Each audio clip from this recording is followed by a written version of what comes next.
Welcome to Thriller Recaps. Today, I am explaining the movie, Jailbait, explaining every scene as it happens. Watch till the end, and please like, share and subscribe if you enjoy this. Anna Nix was in her room playing her cello when her drunk stepfather stepped into her room. He slapped her, then started removing her clothes in order to force himself on her to do the do, but she put up resistance, which got her more slaps. She pushed him with her legs, sending him crashing into a side table with a sharp object that pierced through his throat, which killed him.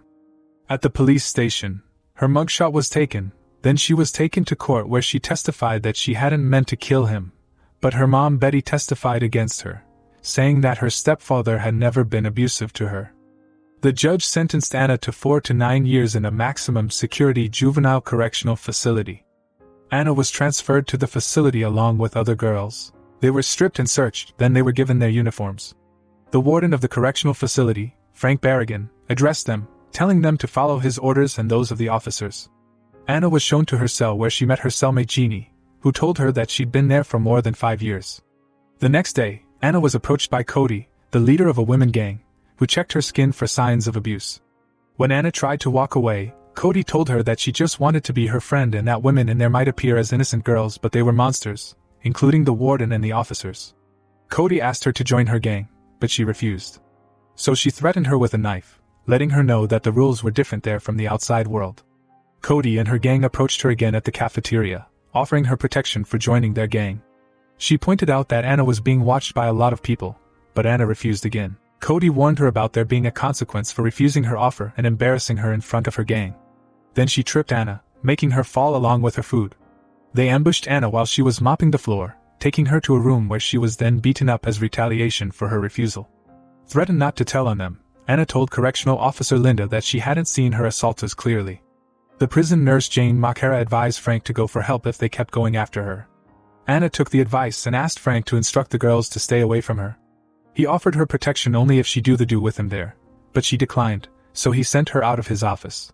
Jeannie asked her about her visit to the warden and talking from experience, she asked Anna if Frank made a pass at her, to which Anna responded that everyone there are perverts. Jeannie told her that she was locked up there at age 12 and that she would be leaving the next year. She then complimented Anna, leading to them to doing the do together. The next day, Anna was taken to join the English class, unaware that she was being watched by a mean black inmate who later hassles her, so she makes up her mind to approach Cody for help. She walks up to Cody, ignoring Jeannie's warning.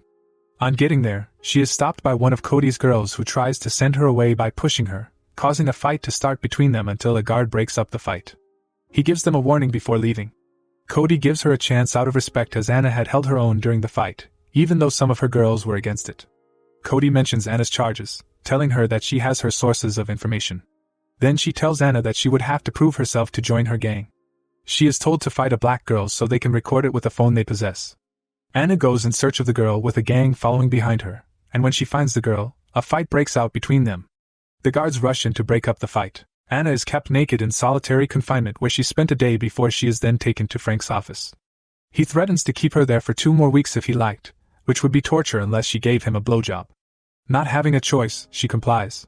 She vomits while taking a shower, filled with disgust from what had transpired. At Cody's cell, Anna is given the gang's tattoo to welcome her to the gang. Then Cody sends out everyone but her. She gives Anna something to smoke, then she tells her how special she is as they both get intimate together. A guard finds Anna in Cody's cell and sends her back to her own cell. The next day, Anna's mom visits her, blaming her for killing her stepdad, who had done everything for them. Anna accuses her mom of knowing that he had been doing this to her, forcing her to do it even when she didn't approve, and even when her mom was around, since she was little. Her mom slaps her, accusing her of lying to him. With tears rolling down her eyes, Anna yells that she should never come back to visit.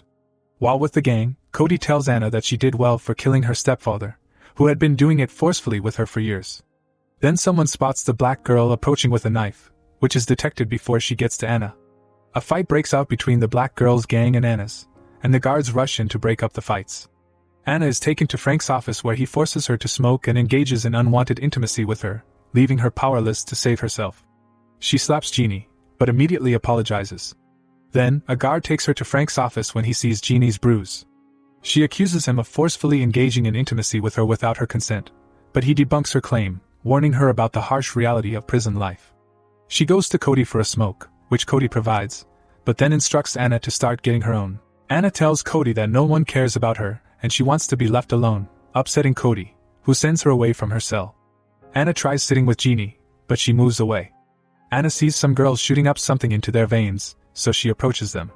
She offers them money to inject something into her too, and they accept, filling the syringe and then injecting it into her vein. Cody watches her from a distance. She confronts her about shooting drugs up her veins. Anna tells her that she can take care of herself, so Cody informs her that she's not getting their protection anymore. Anna is attacked at the bathroom by the black girl. Nurse Jane sees the marks on her hands from drug use, so she asks her if she has a death wish. One day, Anna gets hallucinations of her dead stepfather after taking the drugs, but she continues the drugs. She throws up because of it, so Jeannie recommends a doctor to help her, since the doctor had also helped Jeannie years ago, but Anna isn't interested.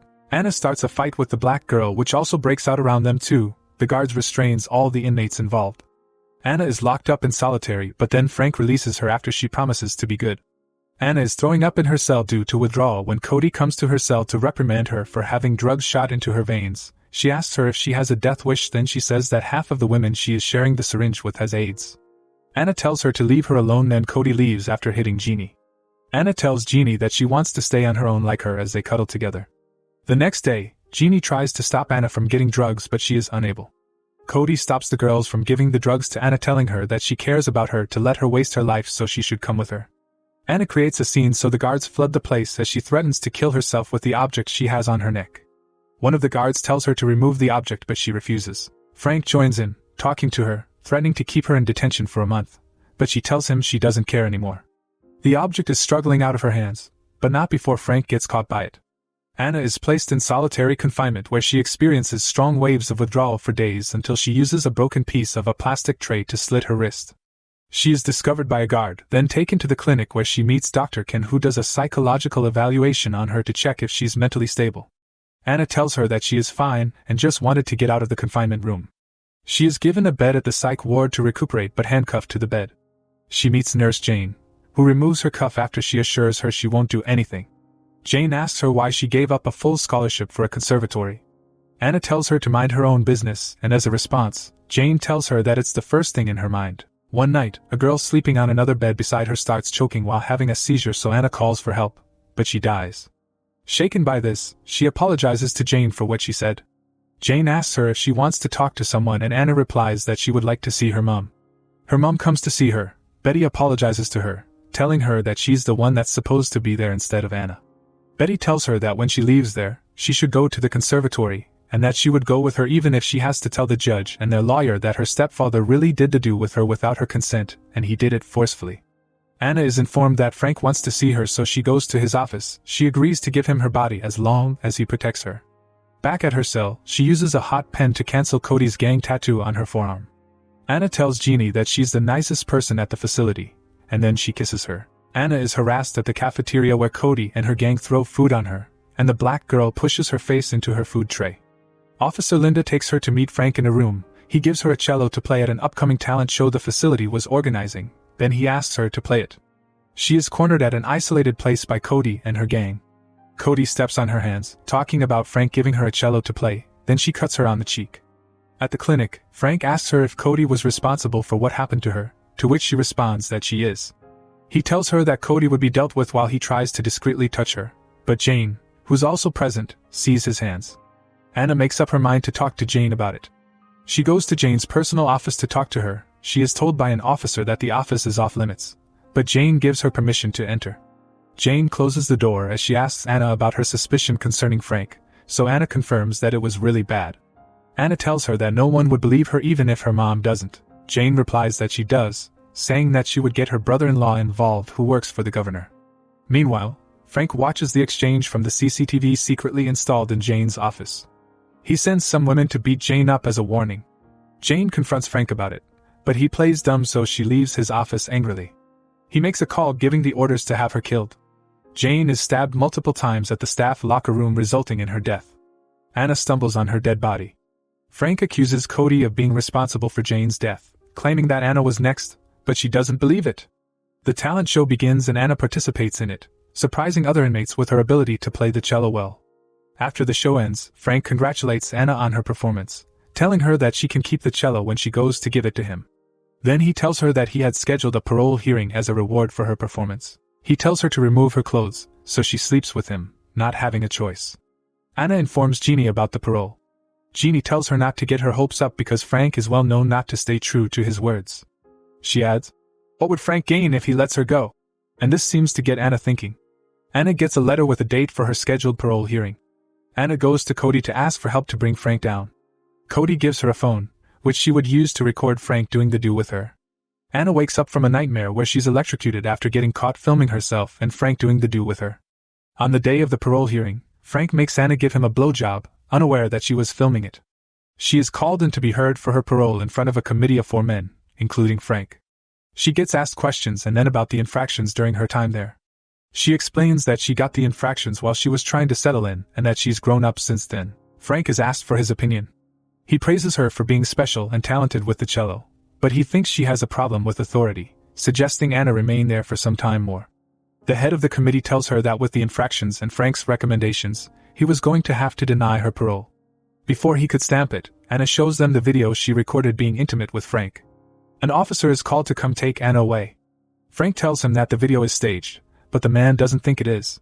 He calls for another officer to detain Frank. He is cuffed and taken out of the detention center as the inmates cuss at him. Anna is brought back in. The head of the committee apologizes to her. Then she is informed that an investigation was going to be done and that she is granted parole. She thanks Jeannie as she leaves. Then she sees Cody on her way out, who apologizes for the way things went. She asks Anna if they would meet when she gets outside, but Anna doesn't respond as she walks away. Anna is taken outside where she meets with her mom, sharing a hug with her. Sometime later, she plays the cello for an audience. Subscribe for more daily videos. Your support, likes, shares, and subscriptions mean a lot. See you in the next video.